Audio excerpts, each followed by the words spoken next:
It's all right. When I did the whole, hey, let's politely, good morning, stop talking, everybody just keeps going. And then when the trick I've learned is, shh, see what happens. It makes then it makes y'all look rude and not me. That's why I like the trick. Good morning. Taylor Poulos. Poulos, you got it. Did I say it right? Poulos. Yeah. That's what I said.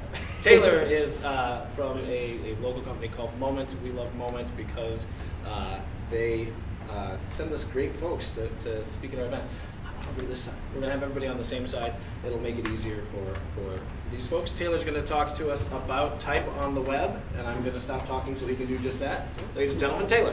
Thanks, Russ. Thanks, guys. So, as Russ said, we're going to try to keep everybody on this side so that we can see things a little bit better. It is ironic that I'm talking about type on the web, and the projector is having this weird ghosting thing, which just stopped. That's crazy. All right.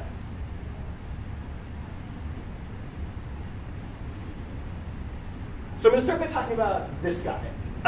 His name is John Baskerville. If you recognize the name, it's probably because of a font that's named after him that's included in a lot of operating systems. He lived in the 18th century, right? That's how that works. The 1700s, either way. And he worked as a typographer and a book printer. Actually, that was his second career. Originally, he worked at making this kind of lacquered wood using this process called japanning. But his second career, actually his midlife crisis, was to create these books. And what makes these books notable is that they were very, very beautiful and very, very impressive for their time. They had very crisp type. They were very beautifully typeset. And in order to really put this in perspective, I have two images here. On the left is a complete history of drugs, because that's how they spelled back then. And this was a book that came slightly before Baskerville started printing. And then on the right, we have printing, an edition that we did of Virgil's opera. And a couple of things to notice here. On the one on the left, there's a lot more type. There's a lot more information on the page. And so that was important. He made a lot of typographic improvements of slimming down the information that's in the title pages, and in general, balancing things a lot better. But what I really want to focus on today were the more technical improvements that he made. So if you look at, for example, the two G's here, right? They're supposed to be the same letter, but they're both very rough. They're both very inconsistent. The one on the left has this weird, little moment of the bit of the top serif of the G that's disconnected from the whole letter. Whereas on Baskerville's page, you see none of that. Everything is very crisp and clean and even.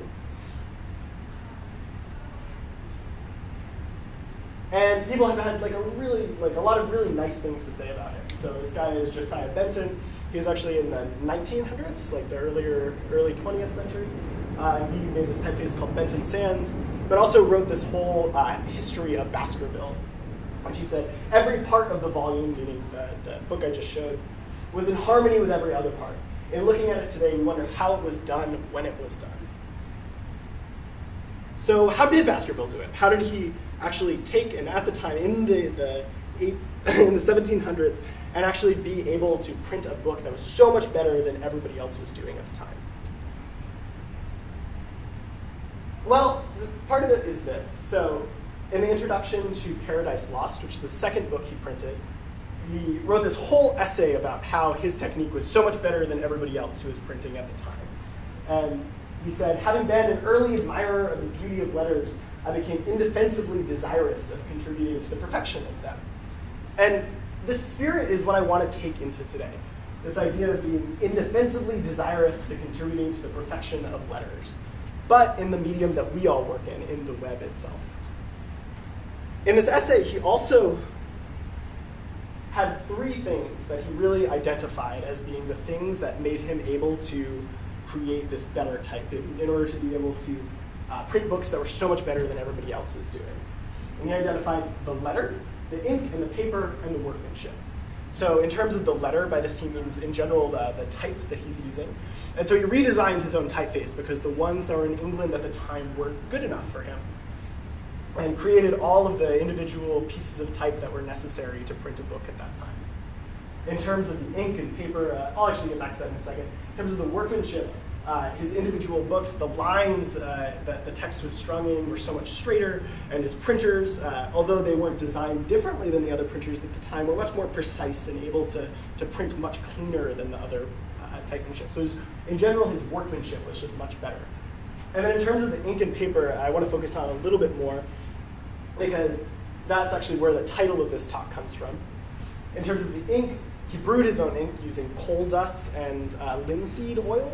And for the paper, he had this process, which this other typographer named Robert Brinkhurst described as, he printed his sheets by letterpress, which is a method that leaves little indentations in the paper. And then he actually ironed them like laundry to remove the indentations. And in my head, when I was reading that, I had an image that was something like this, that I actually put together in my room last night. So he actually, I imagine, had a piece of paper and then like a clothes iron that he was using. And I actually tried this. Unfortunately, it doesn't work on modern paper as well. It doesn't actually make it that much smoother and shinier. But on the paper of the time, it was much rougher than the paper that we have today. So I would assume that it made a much bigger impression. And actually, the process that he used was using these superheated sheets of copper that both like flattened the paper, much like you would with a clothes iron, and actually set the type after it came off the printer at the same time.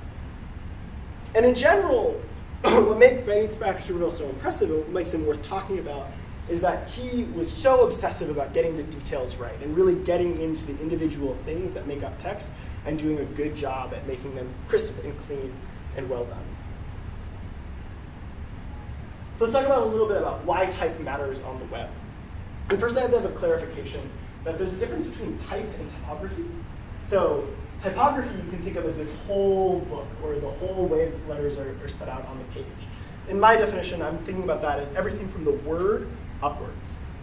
Whereas what we're focusing on today is the individual type on the page. So these are the individual letters and the things that make up the individual letters that make up words on the page. And to justify why this is important for the web today, I just took a random Medium article. This happens to be one that has a lot of really big photographs, and that's a lot of where your attention goes when you're looking at this particular page. But if we actually break it down by area, 33% of this pretty image-heavy page is text. And I would argue that for a lot of pages, they're heavier in terms of text. So a great deal of the actual information that we look up on the web and a great deal of the graphic elements that are on any particular web page are text. And so it's worth taking the time to do it right and really think about how our pages and how our text is coming together on our web pages.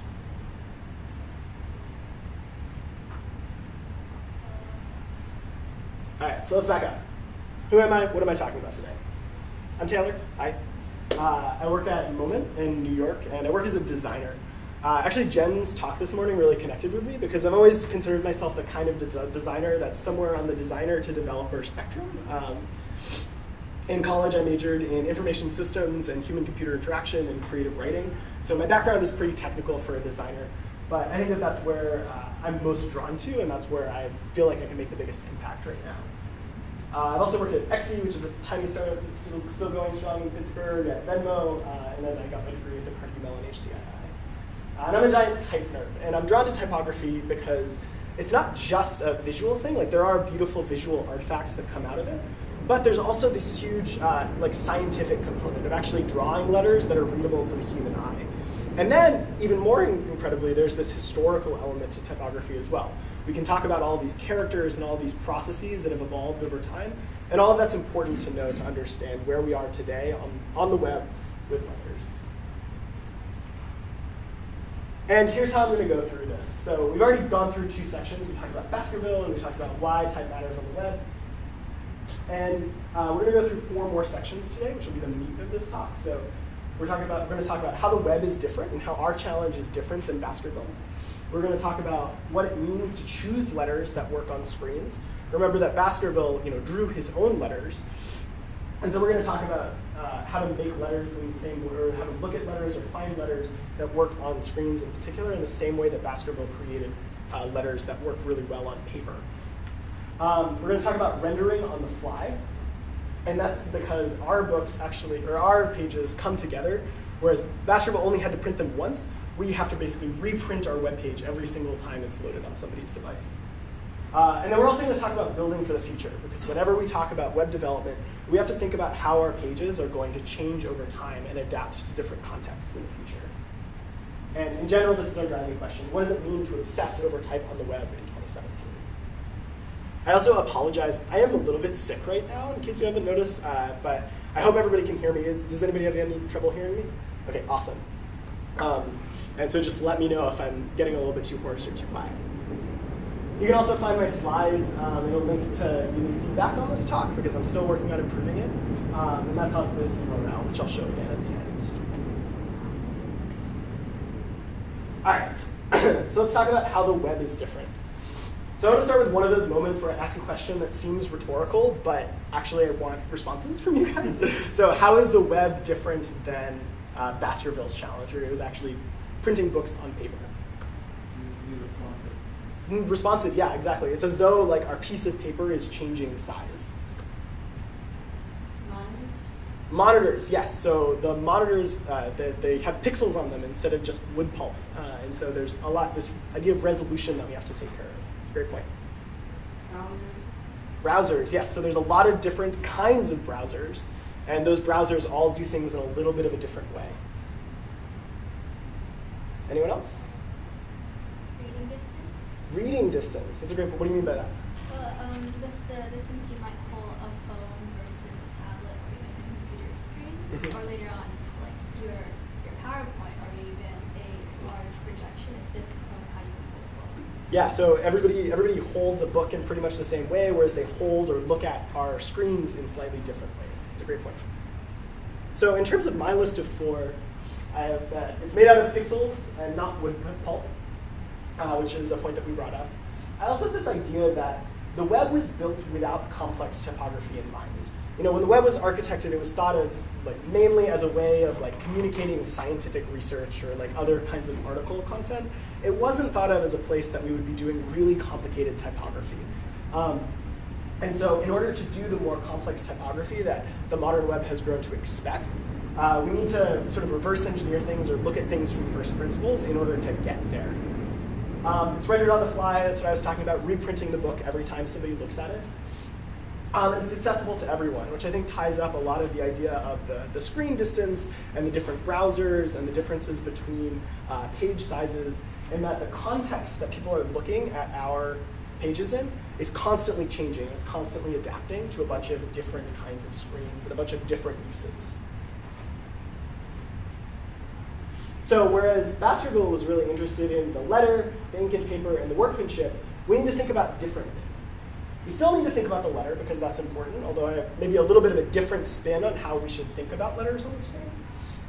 But instead of ink and paper, we need to think about this process of rendering. So how do we take these outlines that we have on our computers and actually turn them into shapes on the screen in a certain number of pixels that are a certain amount on or off? And then instead of workmanship, we need to think about robustness. So how does the website that we are creating on our dev setup, how does that actually work when it's on different browsers and on different screens all over the world? So let's talk about letters that work on screens. So unlike Baskerville, we have a very different situation. When Baskerville was printing in England, there were not a whole lot of typefaces for him to choose from. And the ones that he had available were okay. Caslin was the printer that came before him that was really well known in England, but he didn't see them as good enough for his purposes. So he went back to basics and totally made his typefaces from scratch. Fortunately, we don't have to do that. There are lots of really good typefaces out there that have been designed for screens in mind. Unfortunately, there are also a lot of really bad typefaces out there, and typefaces that don't work particularly well on screens. And so our task as typographers and as web developers in 2017 is mostly this process of choosing the right font rather than making our own fonts from scratch. So I have a couple of different suggestions about where to find quality fonts. And in general, they break down into these 3 categories. So the first is free web font hosts. And the one that most people are really thinking about when they say a free web font host is Google Fonts. So on Google Fonts, you can sort of see the problem that I'm talking about. Here we have Roboto and Open Sans, both of which are really quality typefaces that are things that would work really well on a wide variety of screens, rubbing shoulders with this business that looks really weird and kind of strange and wasn't particularly well made or kerned, more of a display typeface, and also this, which is maybe a little bit too thin for a lot of purposes on screens. So when we're looking at Google Fonts, we need to be aware that the fonts are of widely varying quality and choose the ones that will work for our particular purposes. Then there are paid web font hosts, such as Typekit. I use Typekit as the example here because it's included in an Adobe subscription, which a lot of people have, or have through their job, or have personally so that they can use Adobe's tools. Adobe, what you'll find there is that in general, the typefaces will be of higher quality, but not always. We still have to do testing, and we still have to make sure that the typeface that we're choosing will work on the places that we're going to be using it. And then last, we can also look direct from the Foundry. So here I have Klim, which is a typeface Foundry, and they also offer their fonts for purchase. The difference here is that you need to buy specific licenses that allow the fonts to be hosted as web fonts, and then you need to set up the hosting yourself. Whereas with Typekit or with Google Fonts, that's already done for you. So lots of different options, but they all come with different gotchas.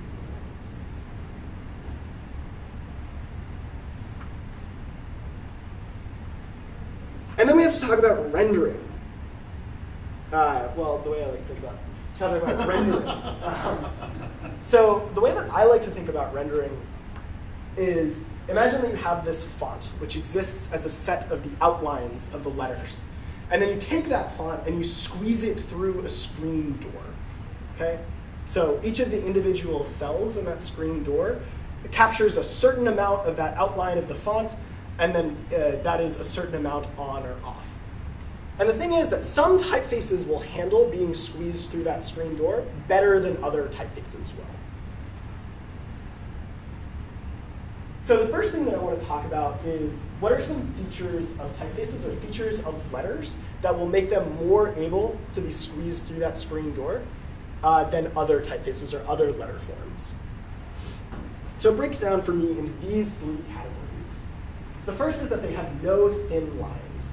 So the N up at the top here, it's from a type of typefaces called diadomes that are classified or known for their very thin, very elegant lines. And in this case, it's not going to work well on every computer screen, or especially on low-resolution computer screens. And that's because when these really thin strokes go to be squeezed through that screen door, it'll only activate a pixel a little tiny bit if it's too thin, if it's smaller than the size of a pixel. And so those lines, which look really good when they're printed because they have a very, they're very thin and they're very stylish, they end up getting washed out and don't show up very well on screens. So in general, we want to choose typefaces that don't have a lot of thin lines, or that won't get washed out at these particular sizes. Next thing that we want to look for is open apertures. So here's a typeface, this is Helvetica, that has a very closed stem on the top of the A, where it almost reaches down and touches the bowl of the A. Whereas on this one, the stem actually reaches up a little bit. This is Open Sans. And so when it goes through that screen door, and we're rendering it really, really small, sometimes what will happen is the pixels that are in here will be semi-activated, so they'll be a little bit brighter. And that'll actually make it, or they'll be a little bit brighter, and we'll end up with an effect where it looks like the stem is actually meeting the bowl, and so we won't actually be able to see the opening there, and so this will be less legible or less readable. Whereas with this one, because there's so much more space, it's less likely to get mashed together. And then finally, we have this idea of a generous X height, and the X height is a typographic term for the height of the lowercase letters in relation to the height of the uppercase letters. And what's nice about X height, or when the X height is higher, is that the lowercase letters just have a lot more pixels to work with. So there's a lot more space and a lot more pixels that go into making this E than that go into making this E up here. And so we just have a lot more room to render these letters, and therefore they'll be more distinct. So those are the things with the shape of the letters that you can actually see. And the other thing that's worth noting here is that I say no thin lines. It's totally okay, and this N will function perfectly fine at a very large type size. But once you get smaller and smaller and start seeing the hairline, the really thin parts, getting smaller than a single pixel wide, that's when these start having problems. So different letter forms break down at different sizes, and that's something that we need to be cognizant of as we're choosing typefaces. And then there are things that we can't see, and that aren't specific to the shapes of the letters, but that also really impact reading experience. And those are two things, that's kerning and hinting. Kerning is the process of taking individual letter pairs and moving them closer together or farther apart in order to make sure that the word itself reads together. So TO is a pair of letters that's often kerned in typefaces, where the T and the O, if they just sort of sit next to each other as they normally would be a little bit further away. Whereas it makes more sense for them to be closer together because this indentation in the T means that the O can sort of slot in a little bit closer. And in order to check a typeface's kerning, we really need to look at a lot of letter pairs. Because there are so many different ways that letters can fit together. Often, a kerning table will be pretty good for a typeface, but it'll mess up at certain letter pairs. And so we need to check a lot of different letter pairs to make sure that it's written effectively. And then this other one is hinting. And with hinting, I'm trying to show with this lowercase l here, this is a lowercase l that hasn't been properly hinted, and this is a lowercase l that has been properly hinted. So for the one that hasn't been properly hinted, the L is just a little bit too thick to fit onto 1 pixel at this particular size. And so it's partially activating these pixels over here, this second row of pixels, which makes it look a little bit washed out and a little bit blurry. Whereas with this L, it's been hinted, which means that the typeface designer has given specific instructions for this glyph at this character size to make sure that it only ever takes up that 1 row of pixels. And hinting tables are interesting, first of all, because they're ignored by certain operating systems. So any Apple operating system won't actually use the hinting table because they think that they have algorithms that are better than whatever the typeface designer put together, which is maybe true. But on Windows, this is really important because Windows' algorithms aren't as good, and therefore the hinting matters a lot more. And hinting tables are also really complicated and hard to put together. And that means that only typefaces from larger foundries or foundries that are willing to invest more in a particular typeface will be properly hinted. So what does this mean? What does it actually mean to test a typeface? Well, here's an example testing setup on the left. Here we've got a bunch of different devices. They all run different operating systems and on different browsers, and they're all pulling up the same web page. And in terms of what you're looking for, here's an example of good performance across browsers, and here's an example of bad performance across browsers. So here you can see that the words are generally staying together reasonably well. The glyphs themselves are each individually readable. Whereas here, everything is a lot spikier, and it's a lot less, the S's, for example, lowercase S's are less consistent. And there are also problems like this T is bumping into this A, but then the S and the T has more space between it, or the E and A has more space between the A and the D. And in general, this is a lot lumpier, a lot bumpier reading experience that we don't see on other browsers. So testing on a lot of different devices and testing on a lot of different screens is important in order to detect whether you have some screens that are having a less effective reading experience. Let's talk about variable fonts.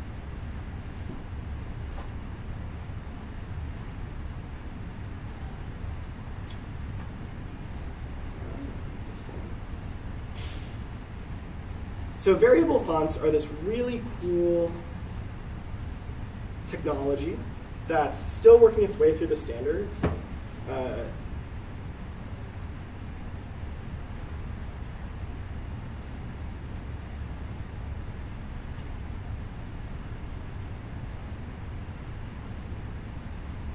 And that actually solves a lot of the problems that I had mentioned earlier.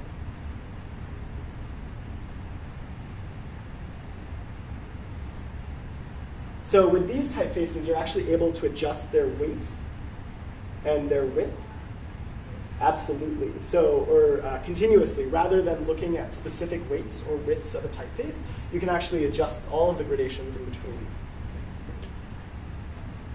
And that's really helpful because it means that if we have a typeface that has very, very thin lines, we could actually make a version of that typeface that has thicker lines and then adjust it for the devices that need that typeface to have slightly thicker lines on it. And this is a cool technology. It'll be coming out and available within a couple of years.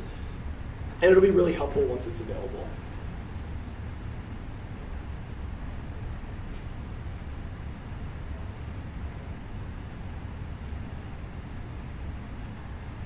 So now let's talk about rendering on the fly. So I don't actually have enough time to show this full demo. But who here has ever loaded a page and had it take a really, really long time to load the fonts? And been stuck, thank you, staring at a blank page until all of the fonts loaded. It really sucks, and it's a bad experience. So I would argue that in order to iron pixels on the web in 2017, we really need to think about how our fonts are loaded and how they're rendered in order to make sure that that experience is as good as it possibly can be. And to justify why we still need to worry about connectivity, because for a lot of people, they don't think about this a lot because they have a really good cell connection and a really reliable provider. But if you look worldwide, 50% of the world is still on a 2G connection or slower. And even in the United States, about half of people don't have 4G yet. And this is only looking at what devices are capable of connecting to. Often, their cellular connectivity will be worse because they'll be in a area with worse connection. Or they'll be on, for example, every day I go over the Manhattan Bridge, and that has really bad connection, and it's really insecure, and I'm trying to load a page, and it's not loading fast enough, and I just want to read it. And so we still need to worry about connectivity and how fast our typefaces are loading, even though our personal connection, cell phones may do a really good job at this. And so here are some bullet points and some notes on how you can actually make sure to speed up your pages and have pages that will adapt really well, even if a user has a slow connection. So the first point is to load as few fonts as possible. Often, websites, especially those that they know will be used on a wide range of devices, will load only one special web font, and that'll be used for titles. Whereas other web fonts will use a different font for the body text, and then they'll have an italic version of that font, and then a bold version of that font. And that means that they're loading a lot more fonts, and there's a lot, and the font will be hidden for a long time on the page. We also need to think about loading progressively. So instead of hiding the text when the page is loading, which is the default behavior for some web font hosts, we need to do things in the way such that we're showing a backup typeface until the font is actually loaded. And this is called progressive loading. Additionally, we can time out on slow connections. So if it's taking maybe more than a second to load a web font, maybe it makes sense to actually stop loading the web font and just use our backup fonts instead. And then we also need to match font metrics. So you know that moment where you've loaded a font and then it switches, or you have your backup font showing, and then you switch over to the loaded font. And then there's this big flash that happens where it's all of a sudden you have this new typeface and maybe things move around on the screen, and that can be very annoying.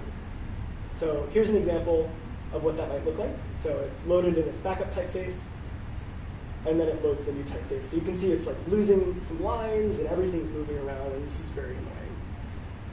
And that's because Georgia, which is the typeface that's in blue here, and that's our backup typeface, the actual letters are a lot larger than Baskerville, which is our intended typeface, and that's actually causing it to flash and for things to move around.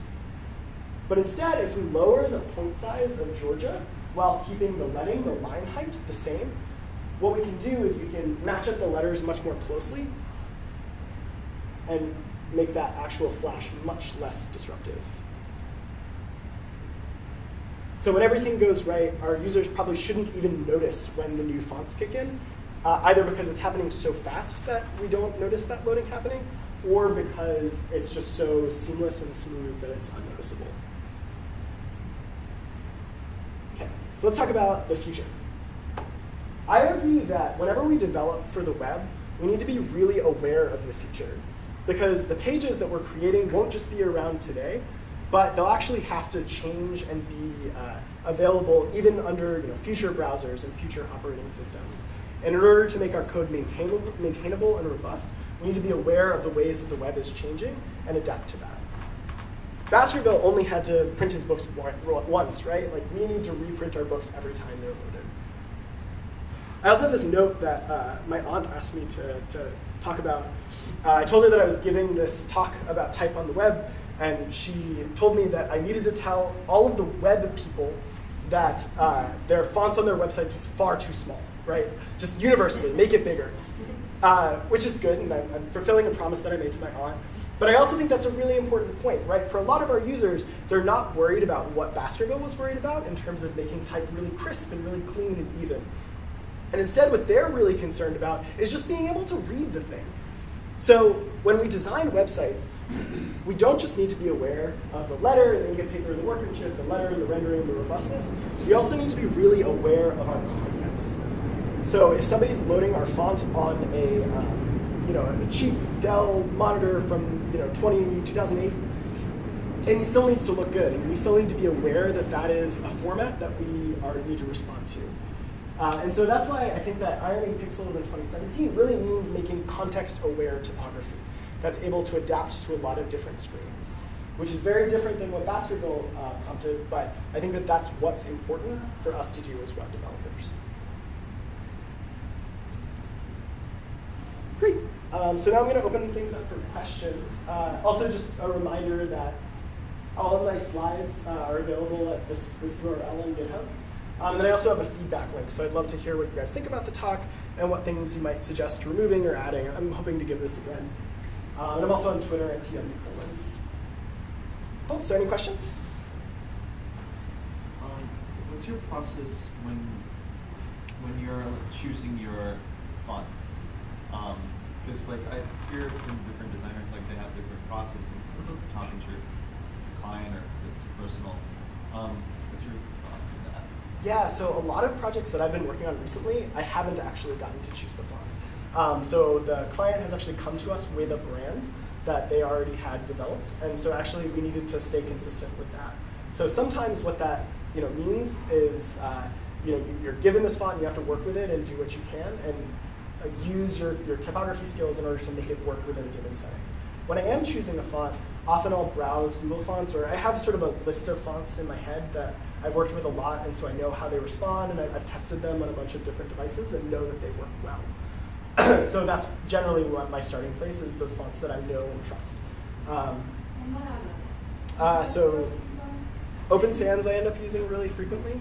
Kepler Serif is one on Typekit that I end up using when I need something a little bit more serif-y. And then I'd also recommend Lato and Roboto as other sans serif typefaces that can be really effective. If that's something you're interested in, I would love to give you a list when I have time to sit down and think through it. Yeah. These two, I've always felt like fonts were I feel drowned. And I don't know where to start to know these things. Like, obviously, I can tell some of them are bad, but sometimes I'm scared. Like, oh my God, maybe I picked one that everyone's gonna like make fun of me. Like designers are gonna see it and say, oh my God, I can't believe she picked that one. Where do I start? Just is there a book I can read? Like, other than just diving in and I just hearing advice from you. Yeah, I mean, so designers are always going to say stuff like that, and that's because we're awful people a lot of the time. I would say Thinking with Type by Ellen Lupton is a great book to start with, because she really goes through and talks about type and typography in a very accessible way. In general, I think the best way to get started is to make mistakes and to just go for it, and if it seems wrong, change it. But a lot of the time, yeah, definitely, Google Fonts can be really intimidating in terms of trying to find the right typeface within them. Yeah, so many. There's a typographer named Massimo Vignelli who worked for a really long time in New York. And he only ever used the same 8 fonts. And that those were just the 8 that he felt comfortable with and that he thought were good enough for himself. And so I'd suggest that it's not a process of looking through a bunch of fonts and trying to find one font that in a giant haystack that's really good. Instead, focus on the few that maybe you see on websites that you like or that you sort of see every day and trust, and then use your typography skill or the rest of your website to adapt those fonts to the specific client need or the request. Does that make sense? Yeah. Go ahead. To your point about your aunt and maybe some of the more elderly people that have trouble seeing smaller fonts. So I've learned at least for print about 9 or 10 points is the comfortable reading size, and on web it can be like 12 or 14 pixels. But I've noticed that for older people that is still too small.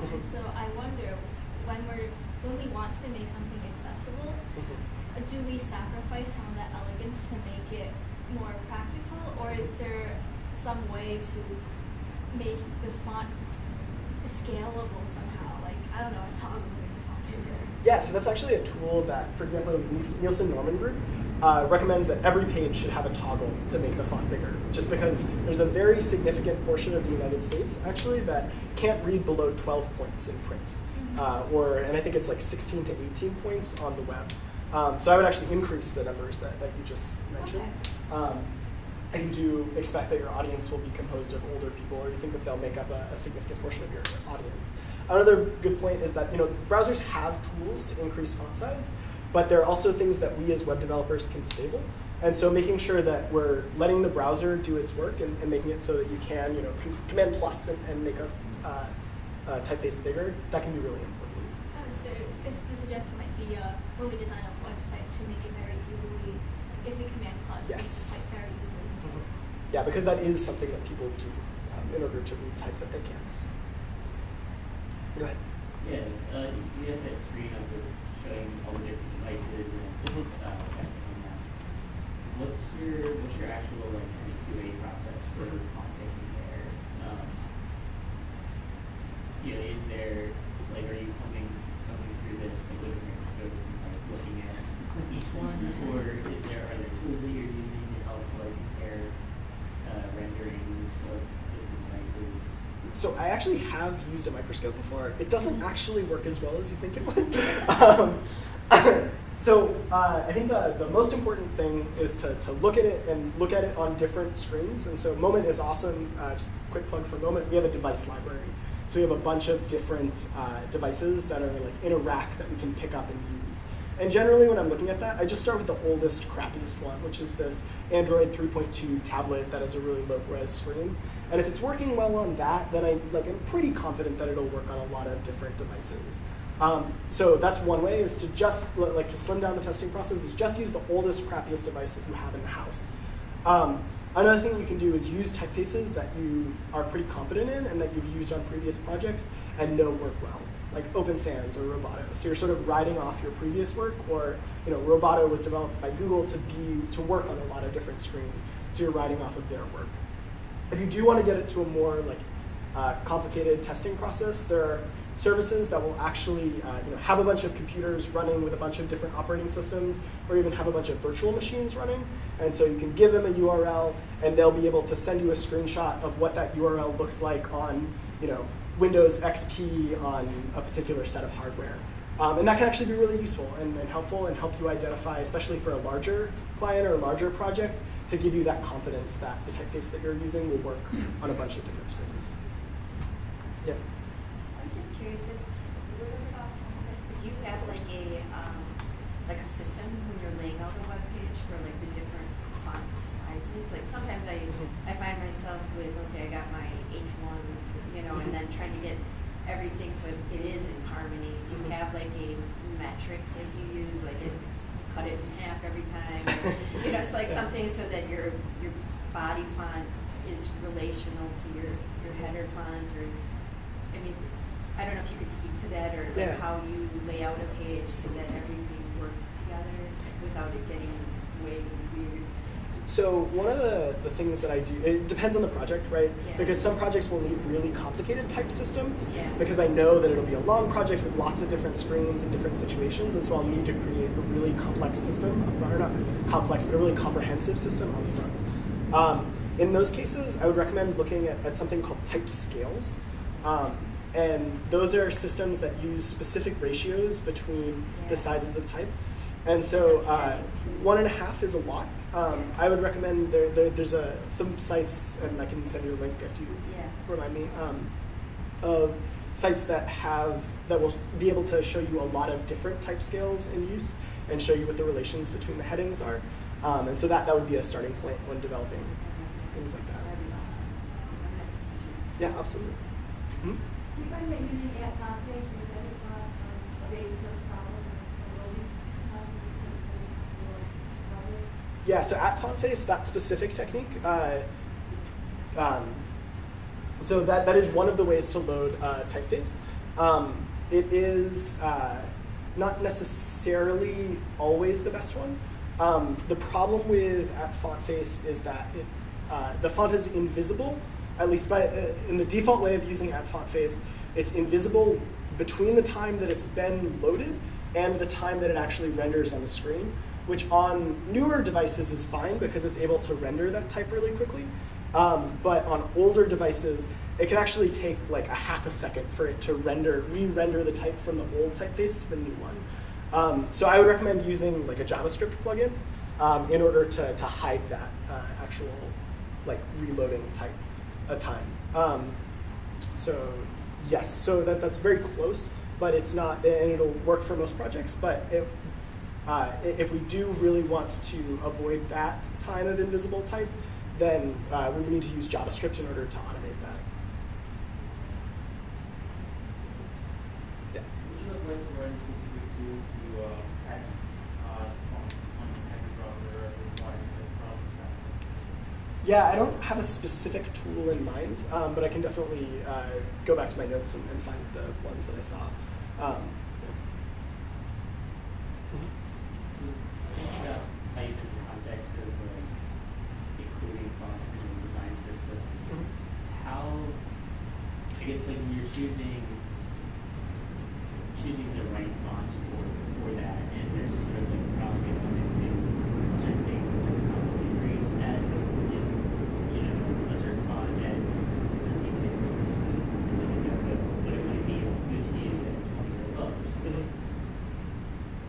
Would you recommend like building rules into like either like SAS rules or something that like checks to make sure that people aren't using certain fonts of certain sizes, or is it like, or is that more of a sign of like maybe this isn't like a great font to include in the design system that is going to be used by many people however like they want? Yeah, so I'm gonna I have two answers. One is sort of the hardliner answer, which would be no, it's not a good font to use in a type system that you know will be adapted by other people because it's too risky that people would use it wrong, and therefore that could be a problem. The more nuanced answer is that yeah, I mean if you're making like a fashion website and you want to use something with like really thin serifs, like that could be necessary and that could be a part of your particular like visual appeal. I haven't seen SAS tools. I think what you'd actually need is a media query that would check, first of all, the screen resolution, so whether it's like the pixel density is lower than like a retina screen, and then also you would need something that would actually look at the font size, which actually might be something you could do with SAS. I haven't actually thought about that too deeply.